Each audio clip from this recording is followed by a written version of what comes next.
Trapping plays a very important role in modern-day wildlife management.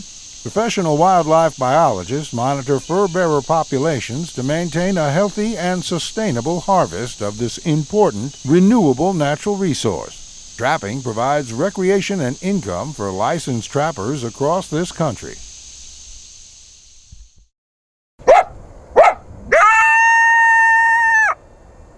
Hoosier Trapper Outdoors is brought to you by Hoosier Trapper Supply, Leatherwood Creek Trapping Scents, HTS Productions, Hoosier Trapper Deer Scents, and Leatherwood Wildlife Art.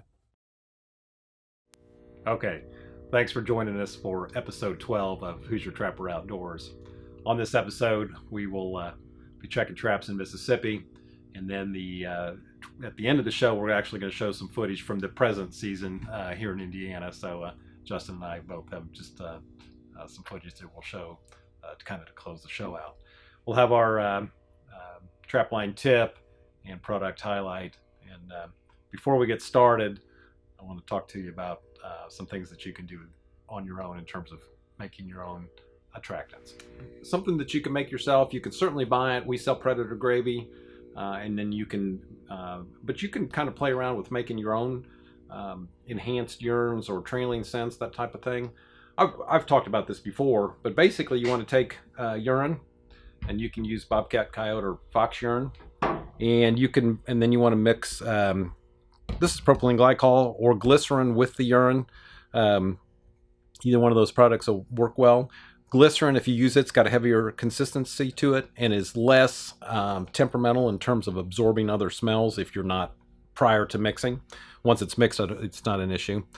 So you can mix anywhere from one part glycerin or glycol to 7 parts urine, or you can go clear up to a 50-50 mix for areas that are particularly dry or particularly cold. So both of those products will help with evaporation, and it certainly help with keeping the urine from freezing.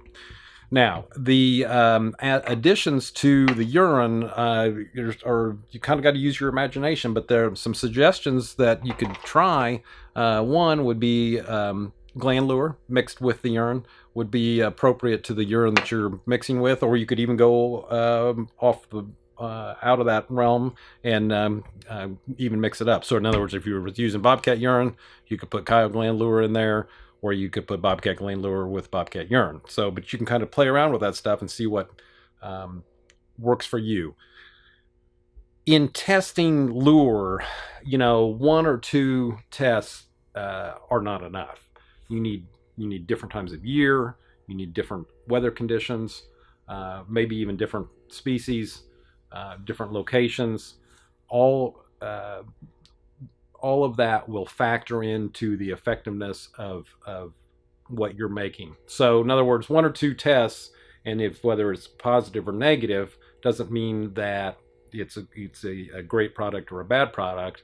It's consistent testing and consistent results under different times of year, different circumstances, different weather conditions that mean something.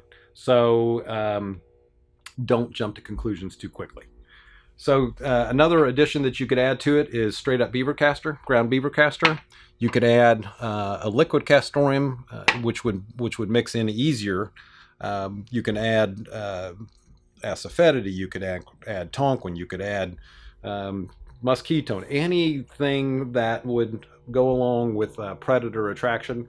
You can even add stuff like anise, which has a licorice smell to it, as a curiosity. So like kind of the sky is the limit. And you got to use your imagination, and certainly it's always fun to play with, and it's always fun to come up with something that will be successful for you. Anyways, that's kind of a tip and kind of a suggestion of something for those of you that like to put together your own attractants. Anyways, here's kind of a baseline for you. Hope you enjoy the show.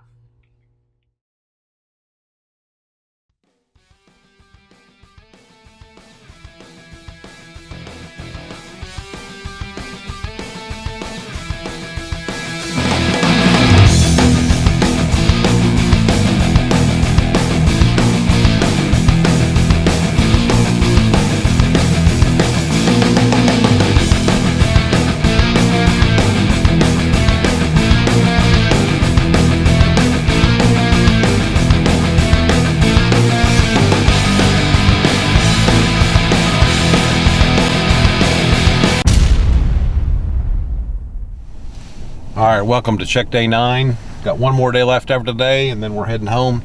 So we'll see what happens today. It's like I said, 9th day. They were predicting like it was going to be real cold last night, like 25 or so, which is cold for down here, but it's like 37, 38 degrees, so it's pretty darn nice out. Just first thing in the morning. So, anyways, see how the day materializes. All right, we're here at the same place we called a Gray Fox yesterday, and this one here wanted to be my Valentine's this morning. Oh, that's right. Happy Valentine's Day, everyone. Yeah. I'm gonna tell you a little bit about our location here we picked. It's a gravel road. There we go. Talk to us, buddy. It's a gravel road. We got a big hay grass field, and I set by this brush pile because critters like to come down these brush piles at night and hunt rats and stuff up in them. And we've had good luck here. Caught 4 gray fox, 100 yards. Caught a gray fox here last night, and I connected with night before last, and I connected with a coyote last night. We'll get him took care of and move on down. Good job. We might want to let the crowd know Lee looks a little different. His wife got a hold of him, held him down, and shaved him. Cleaned him up for Valentine's Day. Hey, this new look might be paying off. That's right. Huh? That's the good Lord telling you something, Lee. And today I got my good friend Bill Yazigi with me. He's from just south of here. Me and him trapped together a lot. He come up to ride with us today. Glad to have you, Bill. Yep. Glad to be here. Yeah, it'll be fun. It'll be fun. Yeah. All right, we put the set in here a few days ago. This silt here, this mud silt bottom. There's cat tracks in it. And I went ahead and put a dirt hole right here, right by it, hoping he'd come back through on his own schedule. You know, cats just do their own thing half the time. But we did have a possum here two or three nights ago. Remade it, and now we have a gray fox today. You mean a what? Oh, red fox. We're in gray fox country. I'm so used to saying it that they have them here, but not near as many as the grays. That's for sure. This is That's actually one. second red. We came down here and didn't expect to see any reds, but Yeah, he's on a drag. Got himself hung up. And take care of him and remake it. Move on down the line. All right, I had a set here, and set a few days and caught a coon night before last. And it's a good location. It's the main road with a trail going here. They got a new cut over, and it's a real thick pine plantation. And and connected on a gray last night.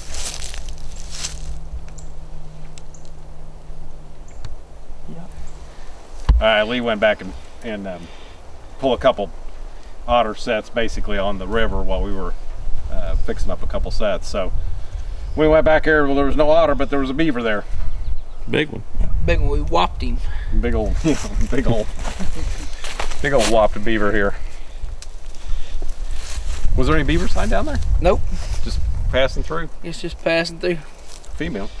Can't take it. All right, check day 9. You know, it was not a great day, and it was not a terrible day, but it was not a great day. Started out with coyote. Justin caught the red, and then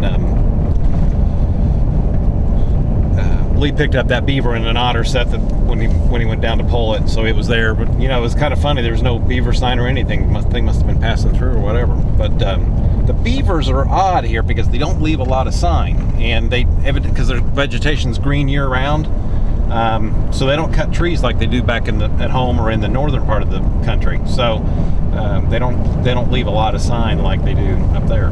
Anyways, and then Lee picked up that gray fox. So, you know, like I said, not a great day. I think what happens when you know, we're on the 9th check day, and a lot of these places we have checked at least 8 or 9 days. There's a couple places we only checked 5. But you start taking the cream off the places. We had set that place up 2 days ago, and then Justin caught the bobcat the next day. You know, so it was fresh location, fresh sets, which is, you know, pretty important if you've got the time to do it, to get those fresh sets out. So these places we've kind of worn out, and it's time to pull them and time to move on. But anyways, we're pulling traps in the morning. Time to go home, and we'll see what happens tomorrow. All right, most of you know that we do taxidermy, and that's kind of we do that year round, 6 days a week. So a number of times people will bring fur animals in to have tanned, or guys come in to buy tanning stuff to do their own tanning. And a lot of times when they're not fur handling people, but they just want to tan something, they'll buy stretchers. And in a lot of cases, you really don't have to buy a stretcher. On these beavers right here, basically what we've done is we have skinned them in the way they're supposed to be skinned, so they come out round, and then fleshed them and then salted them down. If you are sending your skins out to a tannery to have tanned, this is completely fine. If you are tanning stuff at home yourself, this is a process that you should go through. It will definitely help you in the long run. It'll help have your product come out better. It'll be easier for you to do when you proceed through the rest of your tanning process, no matter what method that you use. So you don't need to tack these out on a board like you traditionally would. They, like I said, can just be fleshed, laid flat, and then salted down. One thing, just like with fur handling, you want to make sure that fur's dry on the opposite side. So obviously, stuff that's caught in the wild a lot of times is wet or damp, and that needs to be dry fur, and then proceed, with your skinning and stuff. It is always better to dry the fur on an animal when it's still on the carcass than after you've skinned it. After you've skinned it, it increases the chances significantly that it's going to slip as it dries if you have it just hanging by the nose already skinned. So very important. But you can bypass the stretching job. You don't have to stretch the skin. This is completely fine. You're not losing any size. That skin will take on its natural shape once it goes through the tanning process, and it will just have its natural shrinkage that all tan skins do have. So just kind of a tip for today. Okay, for the product highlight, and this kind of goes along with the beaver skin that we showed you on this episode, Trapper Side Tanning Formula. This stuff's been around a long time, and we sell a lot of it. Tanning is one of those things you get out of it, what effort you put into it. So if you follow the instructions and work hard and enjoy doing that, end result is pretty good. The home tanner disadvantage is that you don't have a shaving machine, and you can't shave the skin thinner as it plumps up during the tanning process. But you can use a sanding disc with coarse sandpaper, wire wheel, or something like that to work that skin and make it thinner after the tanning process. But anyways, going back to what the actual product is, the Deer Hunters and Trappers High Tanning Formula. It's a liquid tan. Essentially, you're going to go through a salt down process, and then you're going to your next step is basically to rub this stuff in, let it soak in, and then let the skin start to dry. And then as it starts to dry is when you want to start working it to make the skin soft. It does not matter what tanning method you use, commercial tanneries included. The fiber in the skin has to be broken after the tanning process to make it soft.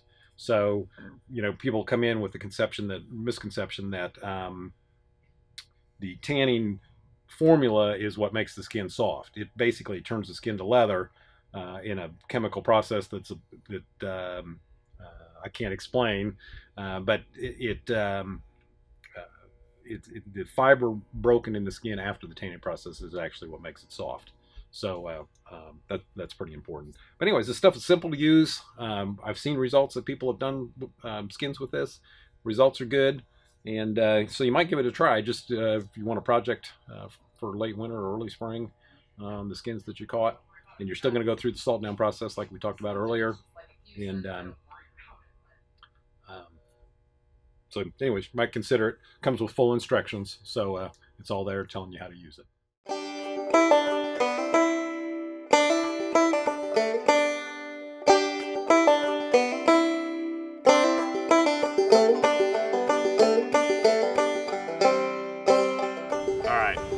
Kind of going back to our farmland location tips or suggestions.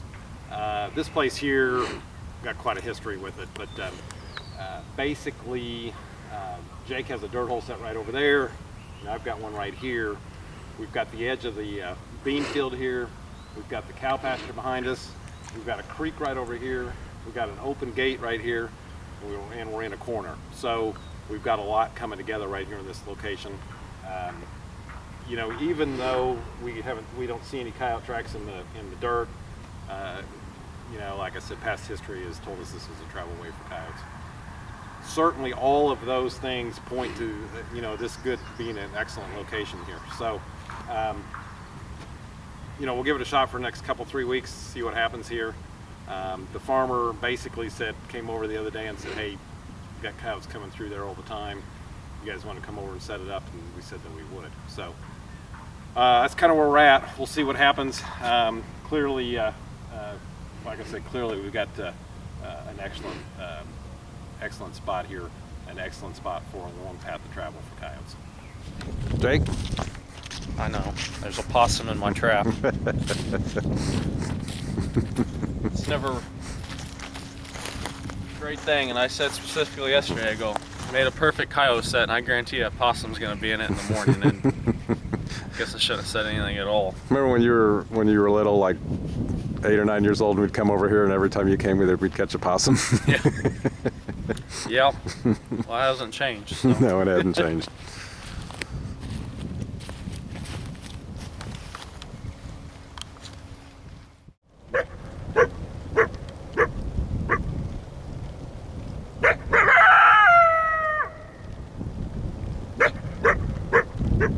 All right, this is the setup. Second check day on this farm lane. We showed it the other day. We've got a farm lane behind Justin. He's on the camera. Coming through the field here. We've got a crop change up. We've got the fence right here. Creek over there.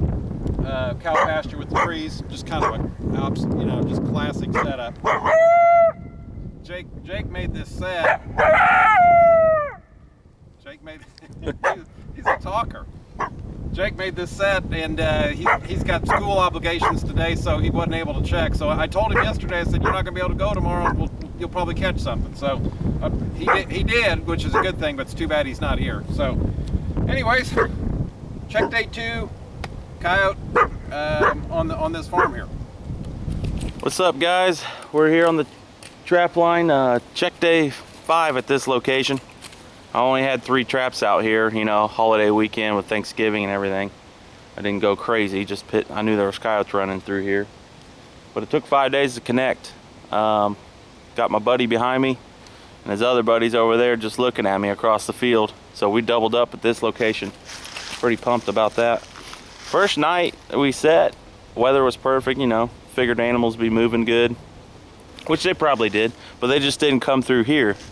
And no problem. Came back the next day, well, that's when the rain started. We had 2 days rain. It was, you know, over an inch is what they were saying. And everything was mud bogged down and my traps were exposed. So, and the bad thing about that was I noticed some tracks there was a visit. But like I said, with it being exposed, you'd get pretty lucky, maybe get one, but you're not gonna do very well. But came back after the rain was gone, freshened everything up, put some coveralls out, re-lured, got top dog in the hole. I didn't have to rebait, you know, the bait's good. Just I usually stir it back up, maybe refreshen it, get that odor going again. And then I used predator gravy at this set. Over there I was using straight coyote urine and coyote carnage for the lure. Over here on this lure we had Vixen Elixir. Alright guys, thanks for watching us. Hoosier Trapper Supply catalogs. You can pick one up here if you live local at the shop. And give us a call at 317-881-3075. Pick up a copy that way. Be glad to mail you one. Everything's free. You can get online at HoosierTrapperSupply.com and request one on there, or you can go ahead and print one, PDF file, clickable link right there on the home page. Can't miss it. So that way you can get anything and everything you would need for your trapping needs. And of course, we got our deer scent, and that's all you need to do. So hop on or give us a call. Join us on January 20th for an all-new episode of Who's Your Trapper Outdoors.